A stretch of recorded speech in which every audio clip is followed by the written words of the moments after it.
وَإِذْ أَخَذْنَا مِيثَاقَ بَنِي إِسْرَائِيلَ لَا تَعْبُدُونَ إِلَّا اللَّهَ وَبِالْوَالِدَيْنِ إِحْسَانًا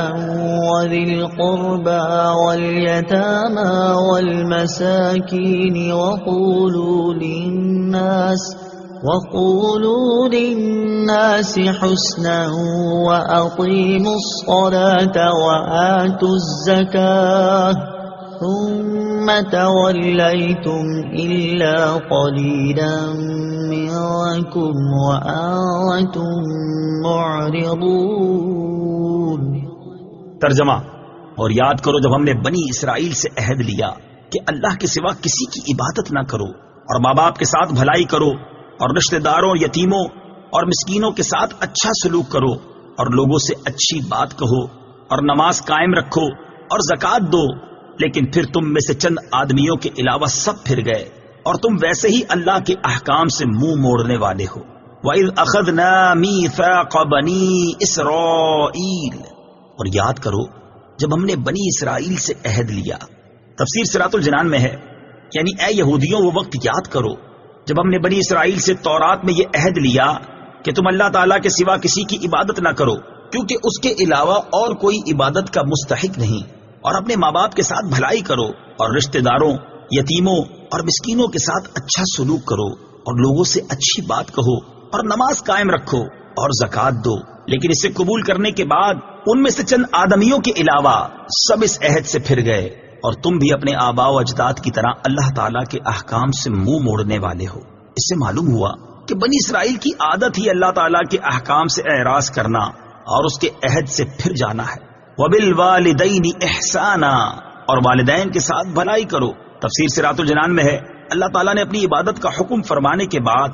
والدین کے ساتھ بھلائی کرنے کا حکم دیا۔ اس سے معلوم ہوتا ہے کہ والدین کی خدمت بہت ضروری ہے۔ والدین کے ساتھ بھلائی یہ ہے کہ ایسی کوئی بات نہ کہے اور ایسا کوئی کام نہ کرے جو ان کے لیے باعث تکلیف ہو، اور اپنے بدن اور مال سے ان کی خوب خدمت کرے، ان سے محبت کرے، ان کے پاس اٹھنے بیٹھنے، ان سے گفتگو کرنے اور دیگر تمام کاموں میں ان کا ادب کرے، ان کی خدمت کے لیے اپنا مال انہیں خوش دلی سے پیش کرے، اور جب انہیں ضرورت ہو ان کے پاس حاضر رہے، ان کی وفات کے بعد ان کے لیے ایصال ثواب کرے، ان کی جائز وصیتوں کو پورا کرے،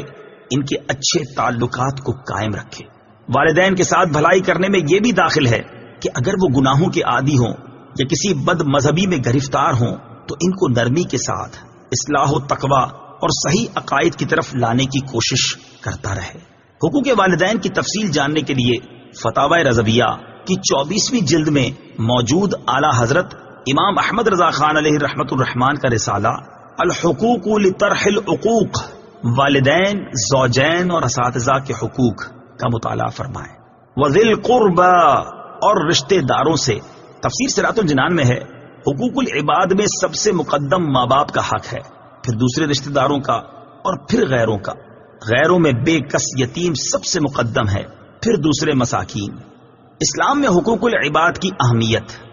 اس آیت میں والدین اور دیگر لوگوں کے حقوق بیان کرنے سے یہ بھی معلوم ہوا کہ دین اسلام میں حقوق العباد کی بہت زیادہ اہمیت ہے، بلکہ احادیث میں یہاں تک ہے کہ حقوق اللہ پورا کرنے کے باوجود بہت سے لوگ حقوق العباد میں کمی کی وجہ سے جہنم کے مستحق ہوں گے، جیسا کہ صحیح مسلم میں ہے۔ حضرت ابو ہریرہ رضی اللہ تعالی عنہ سے روایت ہے، حضور اقدس صلی اللہ تعالی علیہ وآلہ وسلم نے ارشاد فرمایا، کیا تم جانتے ہو کہ مفلس کون ہے؟ صحابہ کرام علیہ رضوان نے عرض کی، ہم میں مفلس وہ ہے جس کے پاس درہم اور ساز و سامان نہ ہو۔ آپ صلی اللہ تعالی علیہ وآلہ وسلم نے ارشاد فرمایا، میری امت میں مفلس وہ ہے جو قیامت کے دن نماز، روزہ اور زکوٰۃ وغیرہ اعمال لے کر آئے، اور اس کا حال یہ ہو کہ اس نے دنیا میں کسی کو گالی دی تھی، کسی پر تہمت لگائی تھی، کسی کا مال کھایا تھا، کسی کا خون بہایا تھا، اور کسی کو مارا تھا، تو ان میں سے ہر ایک کو اس کی نیکیاں دے دی جائیں گی،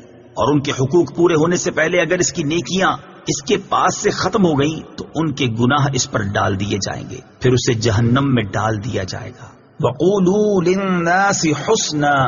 اور لوگوں سے اچھی بات کہو۔ تفسیر صراط الجنان میں ہے، اچھی بات سے مراد نیکی کی دعوت اور برائیوں سے روکنا ہے۔ نیکی کی دعوت میں اس کے تمام طریقے داخل ہیں، جیسے بیان کرنا، درس دینا، واعظ و نصیحت کرنا وغیرہ۔ نیز اچھی بات کہنے میں اللہ تعالیٰ کی عظمت، حضور پرنور صلی اللہ تعالی علیہ وآلہ وسلم کی شان، اولیاء کرام رحمہم اللہ کے مقام و مرتبے کا بیان اور نیکیوں اور برائیوں کے متعلق سمجھانا سب شامل ہیں۔ الا قلیلا منکم، مگر تم میں سے تھوڑے۔ تفسیر صراط الجنان میں ہے بنی اسرائیل کی اکثریت اللہ تعالیٰ سے عہد و پیما کرنے کے بعد اپنے عہد سے پھر گئی اور گناہوں کے راستے پر چل پڑی۔ البتہ کچھ لوگ صحیح راستے پر ثابت قدم رہے اور اسی گروہ والے ہمارے حضور صلی اللہ تعالی علیہ وآلہ وسلم کا زمانہ پا کر ایمان لے آئے۔ بنی اسرائیل کی بد عہدی کو سامنے رکھ کر مسلمان بھی اپنی حالت پر غور کریں۔ اس آیت میں بنی اسرائیل کی جو حالت بیان کی گئی، افسوس کہ فی زمانہ مسلمانوں کی حالت بھی اس سے کچھ مختلف نہیں۔ کاش کہ ہم بھی غور کریں کہ مسلمان ہونے کی حیثیت سے کلمہ پڑھ کر ہم نے نماز، روزہ، زکوٰۃ، حج، اطاعت الہی، اطاعت رسول صلی اللہ تعالی علیہ وآلہ وسلم، حقوق اللہ اور حقوق العباد کی ادائیگی کی پابندی کا جو عہد اللہ تعالیٰ کے ساتھ کیا ہوا ہے، کیا ہم بھی اسے پورا کرتے ہیں یا نہیں؟ وَإِذْ أَخَذْنَا مِيثَاقَكُمْ لَا تَسْفِكُونَ دِمَاءَكُمْ وَلَا تُخْرِجُونَ أَنفُسَكُمْ مِنْ دِيَارِكُمْ ثُمَّ أَقْرَرْتُمْ وَأَنْتُمْ تَشْهَدُونَ۔ ترجمہ: اور یاد کرو جب ہم نے تم سے عہد لیا کہ آپس میں کسی کا خون نہ بہانا اور اپنے لوگوں کو اپنی بستیوں سے نہ نکالنا، پھر تم نے اقرار بھی کر لیا اور تم خود اس کے گواہ ہو۔ وَإِذْ أَخَذْنَا مِيثَاقَكُمْ، اور یاد کرو جب ہم نے تم سے عہد لیا، یعنی اے یہودیوں وہ وقت یاد کرو جب ہم نے تمہارے آباء و اجداد سے تورات میں یہ عہد لیا کہ تم آپس میں کسی کا خون نہ بہانا اور اپنے لوگوں کو اپنی بستیوں سے نہ نکالنا، پھر انہوں نے اس عہد کا اقرار کر لیا اور تم خود بھی اپنے آباء و اجداد کے اس اقرار کے گواہ ہو۔